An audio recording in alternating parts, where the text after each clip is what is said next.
మంచి రెసిపీతో మళ్ళీ మీ ముందుకైతే వచ్చేసాను.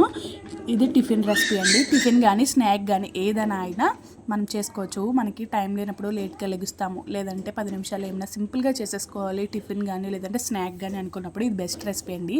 ఇది ఎలా చేసుకోవాలో చూపిస్తాను వచ్చేయండి. ముందుగా గోధుమ పిండి 1/2 కప్పు తీసుకుని అందులోనే తగినంత ఉప్పు, 1 టేబుల్ స్పూన్ కారం వేసేసుకుని ఒకసారి మిక్స్ చేసుకున్న తర్వాత కొంచెం వాటర్ వేసుకుని అట్లు పిండిలాగా అయితే కలిపేసుకుని పక్కన పెట్టేసుకోండి.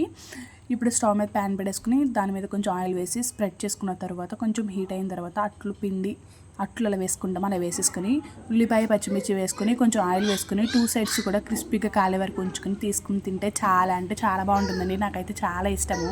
ఇలాగా మిగతా అట్లన్నీ వేసేసుకోవాలి. నేను పిల్లల కోసం నార్మల్గా అయితే వేసాను, ఉల్లిపాయ పచ్చిమిర్చి లేకుండా. ఇవి చపాతీ కంటే టేస్టీగా, అట్లు కంటే ఇంకా టేస్టీగా చాలా అంటే చాలా బాగుంటుంది. ఎవరైనా ట్రై చేశారా? మీలో ట్రై చేస్తే కామెంట్ చేయండి. చేయని వారు ఒకసారి చేయండి. చాలా అంటే చాలా బాగుంటాయి. ఉంటాను. Bye bye.